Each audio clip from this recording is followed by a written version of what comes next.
నమస్తే, welcome to Zee Telugu news. దేశీయ stock మార్కెట్లు స్వల్ప లాభాల్లో కొనసాగుతున్నాయి. ICICI bank, Kotak Mahindra bank, Axis bank, Grasim industries, JSW steel లాభపడగా Infosys, HCL tech, Trent, Tata motors, passenger vehicles, Eternal నష్టపోయాయి. ఇక బులియన్ మార్కెట్లు ఫ్లాట్ గా ట్రేడ్ అవుతున్నాయి. 24 క్యారెట్ల గోల్డ్ దాదాపు ₹200 నష్టపోయి 1,47,820 వద్ద ట్రేడ్ అవుతుండగా కేజీ సిల్వర్ ₹200 వరకు పెరిగింది. హర్ముజ్ మూసివేత తరుణంలో బ్రెంట్ క్రూడ్ ఆయిల్ $92 వద్ద కొనసాగుతుంది. మార్కెట్ తీరుతెన్నులపై మార్కెట్ ఎక్స్పర్ట్ శ్రీరామచంద్రమూర్తి గారితో చర్చిద్దాం. నమస్తే అండి. మనం చూసుకుంటే స్టాక్ మార్కెట్లు నష్టాల్లో ప్రారంభమై ప్రస్తుతం స్వల్ప లాభాల్లో కొనసాగుతున్నాయి. ఏంటి క్లోజింగ్ ఎలా ఉండే అవకాశాలు ఉన్నాయంటారు? క్లోజింగ్ వచ్చి ఇది మార్కెట్స్ కొంచెం నెగిటివ్ గానే అవ్వచ్చు అండి. ఎందుకంటే ఈ హార్మోన్స్ జల్సన్ మూసేయటం, మళ్ళీ అమెరికా మీద దాడులు చేయటం, ఇవన్నీ కూడా మనకి మార్కెట్స్ మీద నెగిటివ్ గానే ఉన్నాయి. అలాగే యాక్చువల్ గా అయితే బ్యాంక్ నిఫ్టీ అయితే మార్కెట్ ని కాపాడుతుంది. నిఫ్టీ అయితే బాగా డౌన్ అయిపోయింది, 23,300 దాకా ప్రెసెంట్ ఉంది. అయితే ఇప్పుడు గోల్డ్, సిల్వర్ కూడా ఇంటర్నేషనల్ గా బాగా డౌన్ అయినాయి. దాంతో క్రూడ్ ఆయిల్ పెరగడం అనేది జరిగింది. వీటి వల్ల ఏమవుతుందంటే మార్కెట్స్ కొంతగా ఇది నెగిటివ్ అయితే కనపడుతుంది. అయితే సెలెక్టివ్ కంపెనీస్ అన్ని కూడా కొంచెం పెరుగుతున్నాయి. అంటే ఇప్పుడు ఓవరాల్ గా చూసుకుంటే మార్కెట్ క్రాషెస్ అయితే అవ్వట్లేదు, కానీ మేము ఇంకా ఇండియన్ మార్కెట్స్ అయితే పెద్దగా తగ్గము అంటారు. సో ఈక్విటీస్ అయితే నిఫ్టీ, టాప్ 100 కంపెనీస్ అన్ని కూడా బాగానే మూవ్మెంట్ వస్తున్నాయి. విపరీతమైన నష్టాలు అయితే జరగట్లేదు. బట్ ఎవ్రీడే కొంత పైకి వెళ్ళడం, లేకపోతే మళ్ళీ ఒక రేంజ్ లో ఉన్నాయి. మేజర్ గా మీరు అన్నట్టు వాళ్ళ బ్యాంక్ కూడా బాగా ఉన్నాయి. ఇవన్నీ కూడా ఒక రేంజ్ లో కదలాడుతున్నాయి. ఇప్పుడు ఐసిఐసిఐ బ్యాంక్ అయితే మొన్న 1260 నుంచి 1320 దాకా వచ్చింది. కోటక్ బ్యాంక్ కానీ, M&M కానీ ఇవన్నీ కూడా వాళ్ళ పైకి వెళ్తున్నాయి. ట్రెండ్ అయితే ఏమవుతుందంటే సెలెక్టివ్ గా టాప్ 100 కంపెనీస్ అయితే మార్కెట్ నిలబెడుతున్నాయి. సో బ్యాంక్ నిఫ్టీ అయితే బాగా స్ట్రాంగ్ గా ఉంది, సెన్సెక్స్ కూడా స్ట్రాంగ్ గా ఉంది. నిఫ్టీ వీక్నెస్ ని ఇవి డ్రాక్ చేయకుండా ఇవి చేస్తున్నాయి అనమాట. అలాగే ఐటీ కంపెనీస్ కూడా బాగా డౌన్ అయినాయి. మనకి లాస్ట్ 1 వీక్ నుంచి కూడా ఐటీ కంపెనీస్ బాగా డౌన్ అయినాయి. సో అలా మనం చూసుకుంటే ఇవన్నీ కూడా ఒక సెక్టర్ లాభపడుతుంటే ఒక సెక్టర్ నష్టపోతుంది. అలా సెక్టర్ రొటేషన్ అయితే జరుగుతుంది. డిఫెన్స్ స్టాక్స్ చూసుకుంటే అవి కూడా డిఫెన్స్ కూడా బాగా తగ్గినాయి. అలాగే ఈ టీసీఎస్ కానీ, ఇప్పుడు ఇన్ఫోసిస్ కానీ ఇప్పుడు ఇవి బాగా డౌన్ అవుతున్నాయి. మొన్నటి దాకా ర్యాలీ వచ్చిన ఐటీ సెక్టర్ ఇప్పుడు మళ్ళీ కూడా నష్టాల్లోకి వెళ్తుంది. సో ఇలా ఒక అనిశ్చితి అయితే ఉంది మార్కెట్ లో. సో ఎక్కువ ఎటు వెళ్తున్నాయి ఏంటి అనేది గత 3 నెలల నుంచి కూడా మార్కెట్స్ అన్ని కూడా ఒక రకమైన అనిశ్చితిలో రేంజ్ లో ఉన్నాయి. సో అలాంటివి జరుగుతుంది మార్కెట్ లో అయితే. ఓకే అండి, శ్రీరామచంద్రమూర్తి గారు, మనం చూసుకుంటే మీరు ఇందాక చెప్పినట్టు ఇరాన్ పై అమెరికా మళ్లీ దాడులు జరుగుతున్నాయి. మరి ఈ దాడులతో గ్లోబల్ మార్కెట్లు నెగిటివ్ గా రియాక్ట్ అవుతున్నాయి. ఈ ఎఫెక్ట్ దేశీయ మార్కెట్లపై ఎంత ప్రభావం చూపిస్తున్నాయి అనుకోవచ్చు? మేజర్ గా దేశంలో బాగా ప్రభావం అయితే చూపిస్తుందంటే, అయితే ఒక్కొక్క సెక్టర్ ఒక్కో రకంగా రియాక్ట్ అవుతున్నాయి వీటిని. ఇప్పుడు ఏమవుతుందంటే చమురు ధరలు ఎటు ఇండియాలో పెంచారు కాబట్టి చమురు పెరిగింది. దానికి తగ్గట్టుగా మార్కెట్ కూడా దాన్ని డైజెస్ట్ చేసేసుకుంది అనేది అనిపిస్తుంది. దాన్ని ఇప్పుడు ఏమవుతుందంటే, ఇప్పుడు ఈ యుఎస్ లో టారిఫ్ అనేది మనకి ఆల్మోస్ట్ క్లోజింగ్ వచ్చింది. అలాగే యూరోప్ లో టారిఫ్ తో క్లోజింగ్ వచ్చాయి. సో వేరే కంట్రీస్ తో మనకి ఎక్స్పోర్ట్స్ వస్తున్నాయి. అలాగే రూపీ ఒకటి మేజర్ గా ఏమవుతుందంటే వీక్ అవుతుంది. ఆర్బీఐ మొన్న ఇంటర్వెన్షన్ రూపీ పాలన ఆపుతామని చెప్తుంది. సో కొన్ని పాజిటివ్స్ ని మనకి కరెక్టివ్ మెజర్స్ ఎకానమీలో రావటం వల్ల ఏమవుతుందంటే కొంత నిలబడుతుంది మార్కెట్ అయితే. సో విపరీతంగా ఫాల్ అయితే అవ్వట్లేదు. అలా మార్కెట్స్ స్టెబిలైజ్ అయితే జరుగుతున్నాయి. డిఐఎస్ కానీ, మ్యూచువల్ ఫండ్స్ కానీ స్టెబిలైజ్ అవుతున్నాయి. అలాగే ఎఫ్ఐఎస్ ని అట్రాక్ట్ చేయడానికి ఏమేం చేయొచ్చు అనేది మేజర్ గా చూస్తున్నారు. దానివల్ల ఎఫ్ఐ అట్రాక్షన్ అయితే వస్తున్నారు. సో అది కూడా ఒక రకంగా మార్కెట్ కి ఎఫ్ఐఎస్ కంటిన్యూగా మొన్న $25 బిలియన్ సెల్లింగ్ చేశారు లాస్ట్ 6 months లో. ఇప్పుడు సెకండ్ హాఫ్ నుంచి కూడా year end almost second half లోకి వచ్చాం. ఇప్పుడు ఏంటంటే కొంత రికవరీ అనేది కావాల్సి వస్తుంది మార్కెట్ లో. ఆ రికవరీ ఫేజ్ అయితే కనపడుతుంది. సో వరస్ట్ అయితే ఇంకా వరస్ట్ గా అయ్యే పరిస్థితి తగ్గి పాజిటివ్ గా అయ్యే పరిస్థితులు ఎక్కువ కనపడుతున్నాయి. అప్ ట్రెండ్ లాస్ట్ 1.5 year నుంచి కూడా మార్కెట్స్ అన్ని కూడా ఇదే రేంజ్ లో ఉన్నాయి. సో విపరీతమైన డౌన్ అది లేకుండా ఒక స్టెబిలిటీగా ఉన్నాయి. అలాగే సెలెక్టివ్ కంపెనీస్ అన్ని కూడా మంచి మూవ్మెంట్స్ అయితే వస్తున్నాయి. ఇండెక్స్ మూవ్ అవ్వట్లేదు కానీ కంపెనీస్ కొన్ని సెలెక్టివ్ కంపెనీస్ అన్ని కూడా లోస్ నుంచి బయటకు వచ్చి అప్ ట్రెండ్ లోకి వెళ్తున్నాయి. సో అవన్నీ అబ్జర్వ్ చేసుకుని వాటిల్లో ఇన్వెస్ట్ చేసుకుంటే బాగానే వస్తున్నాయి. ఓకే అండి, శ్రీరామచంద్రమూర్తి గారు, మనం చూసుకుంటే క్రూడ్ ఆయిల్ $92 అయితే చేరుకుంది. హర్ముజ్ క్లోజ్ అవ్వడంతో చమురు సంక్షోభం మరింత ముదిరే అవకాశాలు కూడా కనిపిస్తున్నాయి. ఇలాంటి టైంలో కేంద్రం ఎలాంటి స్టెప్ తీసుకుంటే బాగుంటుందంటారు? ఇప్పుడు క్రూడ్ ఆయిల్ పెరుగుతుంది కాబట్టి ఇప్పుడు ఉన్న అన్నిట్లో కూడా మంచి మూవ్మెంట్ ఉన్నవి క్రూడ్ ఆయిల్ కనపడుతుంది. క్రూడ్ మినిమం ఉంది, దాన్ని బయింగ్ చేసుకోవచ్చు. ఇప్పుడు 8,500 ఆ రేంజ్ లో ప్రెసెంట్ ఉంది. సో అదేంటంటే అప్ ట్రెండ్ ఉంది కాబట్టి 9,000 దాకా ఒక రోజుకి అది 400 పాయింట్స్ 500 పాయింట్స్ మూవ్మెంట్ అయితే కనపడుతుంది. సో క్రూడ్ ఆయిల్ 90 నుంచి అంటే ఇక్కడ జరుగుతుంది ఏంటంటే యుద్ధం మళ్ళీ రెండోసారి ఎందుకు వస్తుంది అంటే ఇరాన్ యొక్క ఈ యొక్క అణుశక్తిని తగ్గించాలి. యురేనియం నిక్షేపాలు ఉన్నాయి, 500 కేజీల దాకా ఉంది, అవి హ్యాండ్ ఓవర్ చేయాలనేది అమెరికా మేజర్ గా పట్టుపడుతుంది. దాని గురించి ఇప్పుడు ప్రెసెంట్ నెగోసియేషన్స్ అంతా జరుగుతున్నాయి. వాళ్ళేమో మేము అణుశక్తి సంపాదించుకుంటాం కానీ మేము పాజిటివ్ గానే వాడతామని అంటున్నారు. అది తేలేదాకా యుద్ధం అయితే ఆగేది లేదు. వాళ్ళు ఎవరో ఒకళ్ళు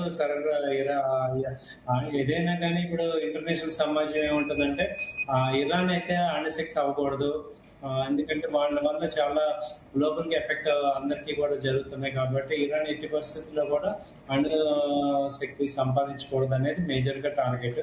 ఈ యుద్ధంలో చివరికి అమెరికా వెనక్కి వెళ్ళిపోతే ఇప్పుడు కనుక ఏమీ ఒక కన్క్లూజన్ రాకుండా బ్యాక్ అవుతుంది. కాబట్టి ఇక్కడైతే కంటిన్యూ ఛాన్సెస్ ఉన్నాయి. ఏదో వాళ్ళ దగ్గర నుంచి వెపన్స్ ఇప్పుడు కాబట్టి నెక్స్ట్ 3-4 months కూడా ఇలాగే ఉంటుంది మార్కెట్ కూడా, అర్థమవుతుంది. సో దాన్ని మనం డైజెస్ట్ చేసుకోవటం అనేది ఫాస్ట్ గా డైజెస్ట్ చేసుకోవటం వల్ల మనకు కొంచెం బెటర్ గా మనం ఆల్టర్నేట్స్ ఏమున్నాయి చూసుకుంటాం. ఎందుకంటే ఈ యుద్ధం కంపల్సరీ ఇరాన్ అనేది అణుశక్తి వాళ్ళకి సరెండర్ చేయాలి. అది ఎప్పుడు చేస్తారు అనే దాన్ని బట్టి మన యుద్ధం అనేది ఆగటం అనేది జరుగుతుంది. కాబట్టి బేసిక్ గా మనకు కూడా అర్థం అవ్వాల్సింది ఏంటంటే ఇది క్రూడ్ ఆయిల్ $100 కి వెళ్తుంది. ఇంకోటి ఏంటంటే క్రూడ్ 100 వెళ్ళటం వల్ల క్రూడ్ ఎవరైతే సప్లై చేస్తున్నారో అమెరికాకు ఒక రకంగా బెనిఫిట్. ఎందుకంటే వెనిజులా ఆయిల్ వాళ్ళు అమ్ముకుంటున్నారు ఫ్రీగా, ఎక్కువ రేటుకి అమ్ముతున్నారు. రష్యా వాళ్ళకి ఫ్రీగా ఉంది, అలాగే యూరోప్ ఫ్రీగా ఉంది. సో ఓన్లీ ఇంపోర్ట్ కంట్రీస్ కి చాలా ఇబ్బంది అవుతుంది. ఎక్స్పోర్ట్ కంట్రీస్ కి బాగా బెటర్గా ఉన్నాయి కాబట్టి వాళ్ళు అంత తొందరగా రేట్ తగ్గించాలని అనుకోరు. కాబట్టి ఈ డిప్రెషన్ కంటిన్యూ అయ్యేటట్టే ఉంది. సో కొంతకాలం ఇలా మెయింటైన్ అవుతుంది. సో అటు ఇరాన్ కూడా ఆయిల్ ప్రొడ్యూసింగ్ కంట్రీ కాబట్టి వాళ్ళు కూడా ఆయిల్ అమ్ముకున్నారు.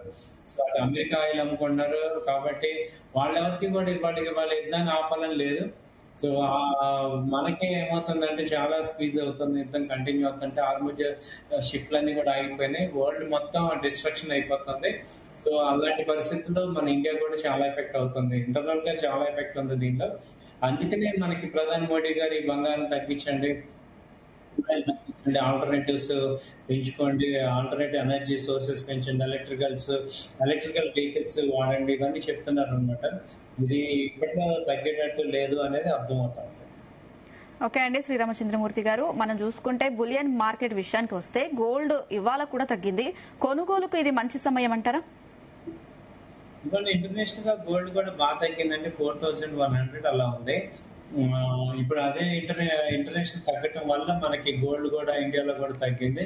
1,45,000 ఆ రేంజ్ ఇప్పుడు గోల్డ్ ఉంది. అలాగే 22 క్యారెట్స్ వచ్చి 1,35,000 ఆ రేంజ్ ఉంది. కొనుగోలు చేసుకోవాలంటే చేసుకోండి, కొంచెం బెటర్ రేట్స్ గానే ఉన్నాయి, చేసుకోవచ్చు. ఇంటర్నేషనల్ గా $1,000 తగ్గింది గోల్డ్, కాబట్టి ఇది ఒక రైట్ ఇన్వెస్ట్మెంట్ లాగానే ట్రీట్ అవ్వచ్చు, చేసుకోవచ్చు. అయితే ఏంటంటే గోల్డ్ ని ఇప్పుడు ప్రధానమంత్రి గారు చెప్పిన దాని ప్రకారం ఏంటంటే మీరు కనుక గోల్డ్ ని దీనిలో కనుక డిజిటల్ లో కొనుక్కోవచ్చు, లేదా ఈటీఎఫ్స్ లో కొనుక్కోండి. ఫిజికల్ గా కొనడం వల్ల మనకి ఎక్కువ కరెంట్ అకౌంట్ డెఫిసిట్ పెరుగుతుంది, కాబట్టి దాన్ని అవాయిడ్ చేయాలంటే కొంత మన సంయమనం పాటించాలి అంటున్నారు. అది ఒక రకంగా కరెక్టే. ఇప్పుడు ఏదైనా మ్యారేజెస్ సీజన్ అలా ఉండి కంపల్సరీ బంగారం పెట్టాలనే వాళ్ళు తప్ప మిగతా ఇన్వెస్ట్మెంట్స్ అంతా కూడా డిజిటల్ లో చేసుకోవటం ఒక రకంగా బెనిఫిట్ అనేది మనకితో పాటు దేశానికి కూడా ఒక రకంగా మనం హెల్ప్ చేసినట్టు అవుతుంది. ఎందుకంటే గోల్డ్ ఒకటి, క్రూడ్ ఒకటి విపరీతమైన ఇంపోర్ట్ చేసుకోవాల్సి వస్తుంది మనం. సో అది ఇచ్చుకుంటే మనకి బెనిఫిట్ అవుతుంది. ఓకే అండి, శ్రీరామచంద్రమూర్తి గారు, మనం చూసుకుంటే మీరు ఇందాక చెప్పినట్టు మోదీ పొదుపు పిలుపు తర్వాత 70% గోల్డ్ విక్రయాలు అయితే పడిపోయాయి. డిమాండ్ తగ్గి రేటు దిగొస్తుంది అనుకోవచ్చా? ఇంకా ఇది ఒక రకంగా చాలా మంచి పరిణామం అండి. ఎందుకంటే మనందరం కూడా ఇప్పుడు అలాంటి మంచి కొనద్దని చెప్పాక మనం ఆ వాల్యూ ఇవ్వటం అనేది కొంచెం మంచి పరిణామం. ఎందుకంటే ఇంటర్నేషనల్ గా మనం చాలా ఎకనామిక్ ప్రాబ్లమ్ ఫేస్ చేస్తున్నప్పుడు డాలర్స్ రావట్లేదు. అది అందరికీ అర్థమైనందుకు చాలా హ్యాపీగా ఉంది. ఎందుకంటే లాస్ట్ టైం కూడా ఇలాగే మన ఎక్స్టర్నల్ ప్రాబ్లమ్స్ వల్ల అంతకుముందు ఇరాన్ వార్ వల్ల మనం చాలా సఫర్ అయ్యాం. సో అలాంటి సంక్షోభం ఇంకోసారి కూడా మనం ఫేస్ చేస్తున్నాం. దీనికి సొల్యూషన్ ఏంటంటే మనం గోల్డ్ తగ్గించుకోవడం అనేది మేజర్ సొల్యూషన్. అయితే గోల్డ్ ఎక్కడికి వెళ్తుంది కాబట్టి మనం ఫిజికల్ గా కాకపోతే డిజిటల్ గా కొనుక్కోవచ్చు. మనమే వర్రీ అవ్వాల్సిన అవసరం లేదు, డిజిటల్ గా కొనుక్కోవచ్చు. గోల్డ్ ఇంకా తగ్గే అవకాశాలు అయితే కనపడుతున్నాయి. ఎందుకంటే వార్ ఒకటి క్రియేట్ అవడం, క్రూడ్ ఆయిల్ వార్ వచ్చింది. దీంతో ఏంటంటే క్రూడ్ ఆయిల్ కొనడానికి ఎక్కువ డాలర్స్ ఖర్చు పెట్టాలి. కాబట్టి డబ్బులంతా కూడా క్రూడ్ ఆయిల్ మీదే ఉంది కాబట్టి అందరికీ కూడా ఇప్పుడు కంట్రీస్ గోల్డ్ కొనడానికి చాలా తగ్గుతున్నాయి. యాక్చువల్ ఏంటంటే ఈవెన్ అదరకు గోల్డ్ పెరగడానికి మేజర్ రీజన్ ఈ చైనా కానీ, ఇండియా కానీ, బ్రెజిల్, రష్యా ఇవన్నీ కూడా వాళ్ళు కూడా గోల్డ్ కొన్నారు.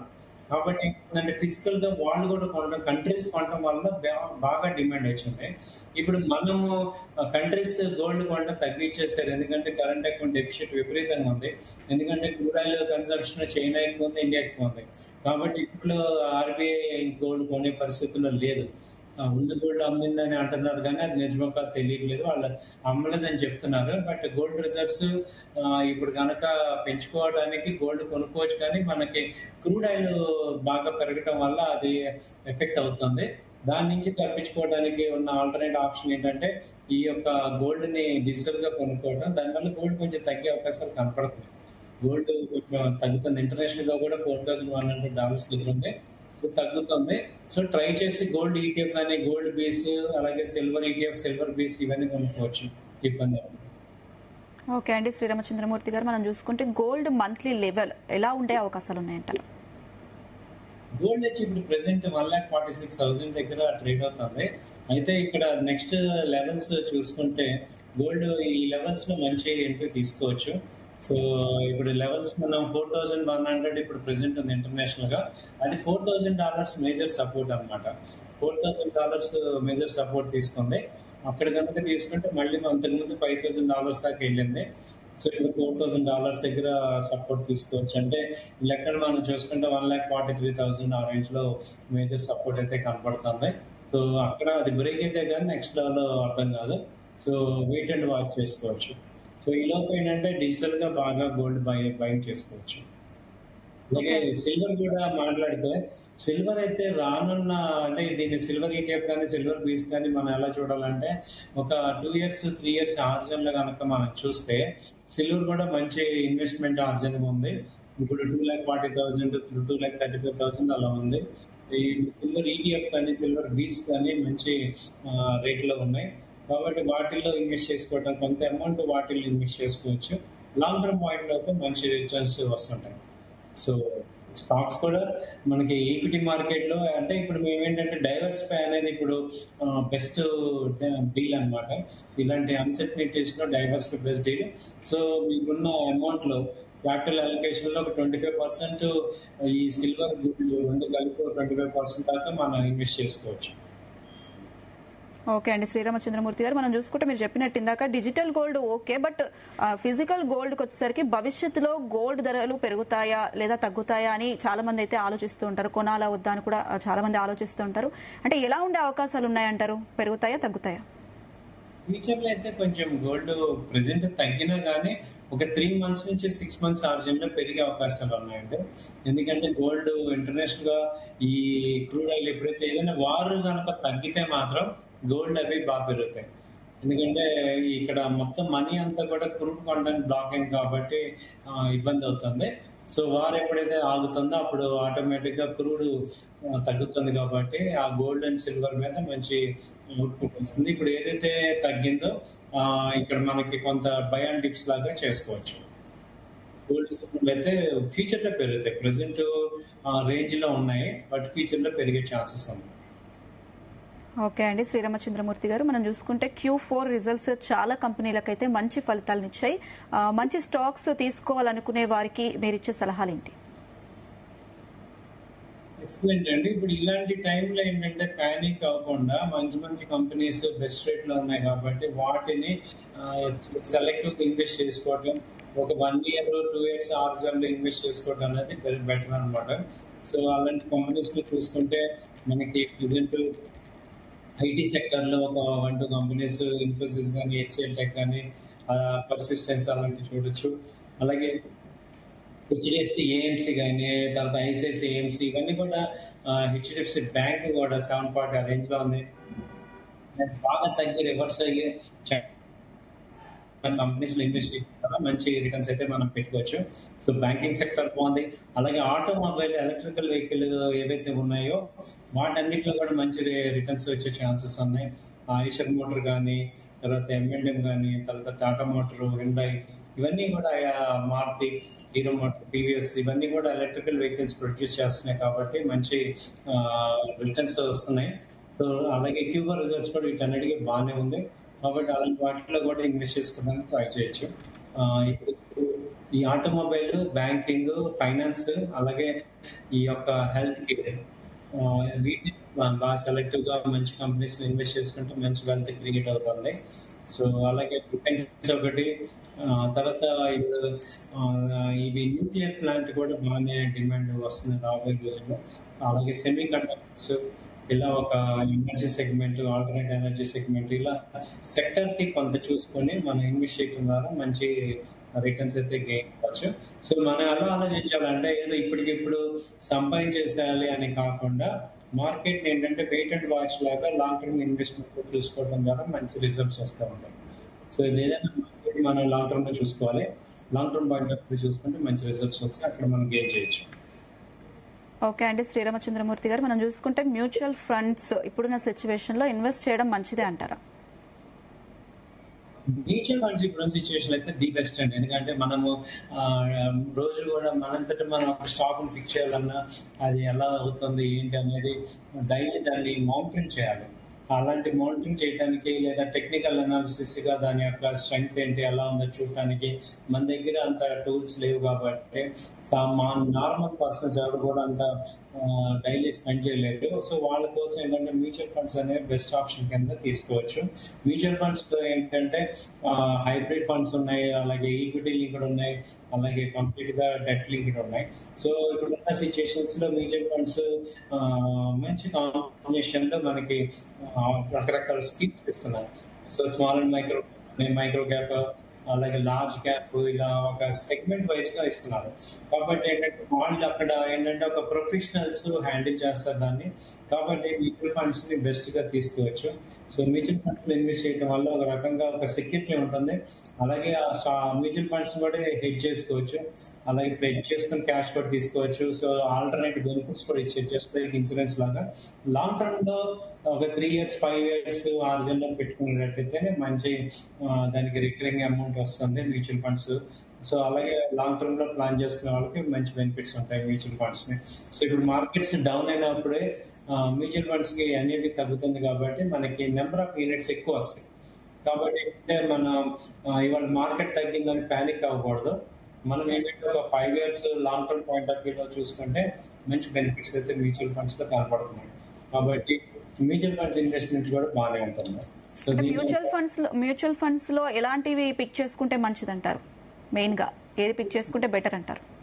మ్యూచువల్ ఫండ్స్ వచ్చేటప్పటికి మనం చూడాల్సింది ఏంటంటే మేజర్ గా ఆ కంపెనీ యొక్క ఏ అసెట్ మేనేజ్మెంట్ కంపెనీ ఏది రన్ చేస్తుంది, అలాగే టార్గెట్ మ్యూచువల్ ఫండ్ అని అది పెట్టుకోవాలి. మన టార్గెట్ ఏంటి, మనం ఎంత ఎర్నింగ్ చేయాలనుకుంటాం, ఎంత పర్సెంటేజ్ రిటర్న్స్ మ్యూచువల్ ఫండ్స్ ఇస్తున్నాయి. సో అనేది చూసుకుంటే ముందు మనకి పర్సెంటేజ్ రిటర్న్స్ ఎంత వస్తున్నాయి, సిఏజిఆర్ అనేది చూసుకుంటే మనకి మ్యూచువల్ ఫండ్స్ లో ఒక ఐడియా వస్తుంది. సో ఇప్పుడు నేను కండిషన్ ప్రకారం ఎంత ఇన్వెస్ట్ చేయగలను అనేది చూసుకొని దాన్ని బట్టి మ్యూచువల్ ఫండ్స్ లో ఇన్వెస్ట్ చేసుకోవచ్చు. సో మ్యూచువల్ ఫండ్స్ చాలా మంది ఏంటంటే ఒక 1 year 2 years గ్యాప్ లో తీసుకుంటే పెద్దగా అమౌంట్ ఏం కనపడదు. దాన్ని ఎలా చూడాలంటే మనం ఒక long term point of view చూడాలి.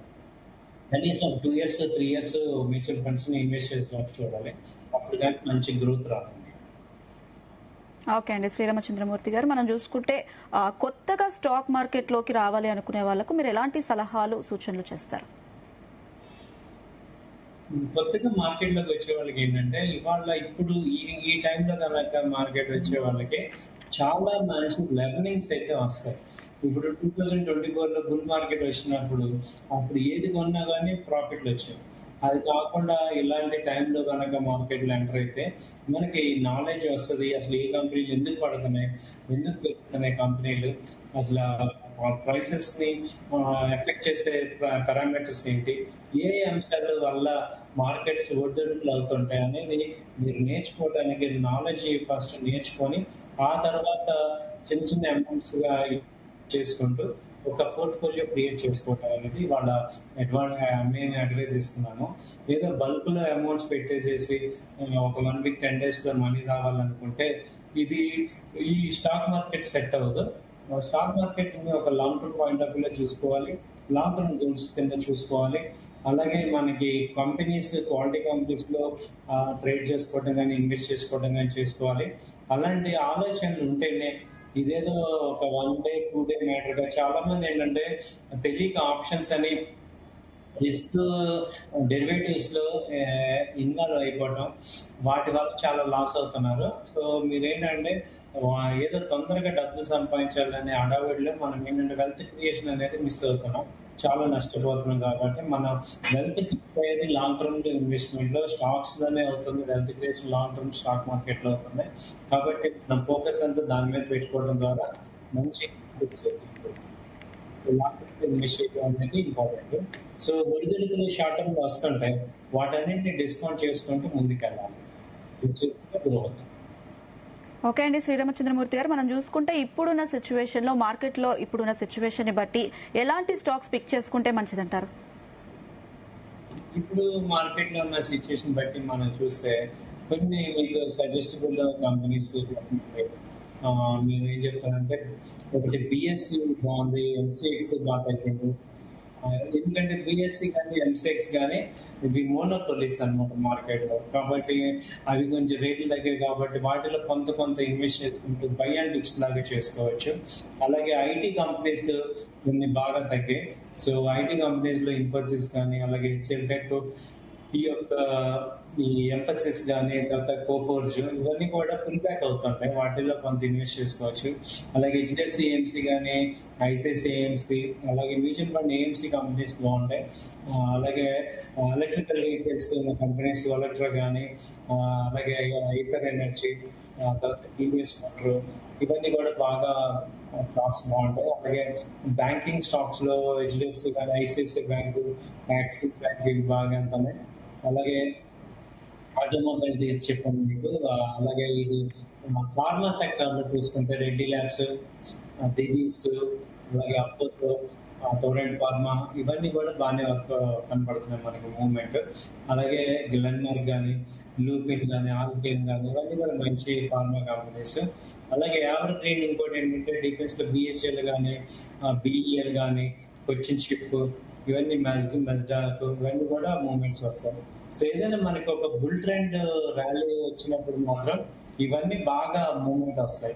ప్రెసెంట్ అయితే రేంజ్ లో ఉన్నాయి కాబట్టి మనకి ఒక రకంగా డిప్రెషన్ ఉంటుంది, ఏంటి ఎప్పుడు పెరగవు, ఏంటి ఇవి ఎప్పుడు పెరుగుతాయి అన్నట్టు ఉంటాయి. బట్ వన్స్ పెరగడం స్టార్ట్ అయిందంటే అవి మంచి రిటర్న్స్ ఇస్తాయి. కాబట్టి మనకి స్టాక్ మార్కెట్ లో ఏంటంటే పేషెన్స్ గా వెయిట్ చేయాలి, వెయిట్ అండ్ వాచ్ చేయడం ద్వారా మనం సక్సెస్ అవుతాం. కాబట్టి మా సజెషన్ ఏంటంటే మీరు కొన్ని స్టాక్స్ టాప్ 500 కంపెనీస్ లో ఇన్వెస్ట్ చేసుకోండి. అలాగే పేషెన్స్ గా వెయిట్ చేయండి, మనీ డబ్బులు ఉంటే యాడ్ చేసుకోండి. మంచి కంపెనీస్ తీసుకోవడం వల్ల మీకు బాగుంటాయి. ఓకే అండి, శ్రీరామచంద్రమూర్తి గారు, ఈ రోజు రేపు ఈ 2 రోజులు మార్కెట్ ఉంటుంది, తర్వాత 2 days హాలిడేస్, మార్కెట్ కి హాలిడేస్ ఉంటాయి. మరి ఏంటండి రేపు ఎలా ఉండే అవకాశాలు కనిపిస్తున్నాయి మార్కెట్? రేపు కూడా ఇలాగే రేంజ్ లో ఉండే అవకాశాలు ఉన్నాయండి. 23,000 మేజర్ సపోర్ట్ ఉంది మార్కెట్ కి. అది కనుక సపోర్ట్ తీసుకుంటే ఇప్పుడు 20,250 ఆ రేంజ్ లో ఉంది. 20,200 23,200 బ్రేక్ అయితే మాక్సిమం 200 ప్లస్ ఆర్ మైనస్ లోనే ఉంటాయండి అటు ఇటుగా. సో మార్కెట్స్ అంటే నెక్స్ట్ వీక్ కూడా ఒక 1-2 డేస్ ప్లస్ ఆర్ మైనస్ లోనే ఉంటాయి. సో ఇదే రేంజ్ లో ఉండే ఛాన్సెస్ ఉన్నాయి. ఓకే అండి, చివరిగా బ్యాంకింగ్ సెక్టర్ గత మూడు రోజులుగా కూడా లాభాల్లోనే కొనసాగుతుంది. మరి ఏంటండి వాటిపైన ఫోకస్ చేస్తే మంచిదంటారా? బ్యాంకింగ్ సెక్టర్ అయితే బాగుంటుందండి, ఫోకస్ చేయండి బ్యాంకింగ్ సెక్టర్. సో బ్యాంకింగ్ లోనే ఎస్బీఐ బాగా మూవ్మెంట్ వస్తుంది, ఎస్బీఐలో మంచి ఛాన్స్ ఉంది. సో ఎస్బీఐ బై చేయొచ్చు అనమాట. సో ఎస్బీఐ కానీ ఐసిఐసిఐ బ్యాంక్, సో అలాగే small banking like Canara bank కానీ వీటిల్లో కూడా బాగా మార్కెట్స్ మూవ్మెంట్ ఉన్నాయి. సో బ్యాంకింగ్ సెక్టర్ బాగా రాలేదు. ఇండియన్ బ్యాంక్ అవుతుంది, ఏఈ బ్యాంక్, ఇవన్నీ కూడా బాగా మూవ్మెంట్ కనపడుతున్నాయి. సో ర్యాలీ అయితే కనపడుతుంది, వీటిల్లో బై చేసుకోవచ్చు, ఇన్వెస్ట్ చేసుకోవచ్చు. ఓకే అండి, థ్యాంక్ యూ అండి శ్రీరామచంద్రమూర్తి గారు మీ విశ్లేషణ అందించినందుకు. చూస్తున్నారు కదా, ప్రస్తుతం స్టాక్ మార్కెట్ లాభాల్లో కొనసాగుతుంది, అటు బులియన్ మార్కెట్ అయితే ఫ్లాట్ గా కొనసాగుతుంది. ఇప్పుడున్న మార్కెట్ సిచ్యువేషన్ ని బట్టి ఇన్వెస్ట్ చేసుకోవాలి అంటూ కూడా అటు విశ్లేషకులు చెప్తున్న పరిస్థితి. ఇది వాళ్ళ business updates. Keep watching Zee Telugu news. నమస్తే.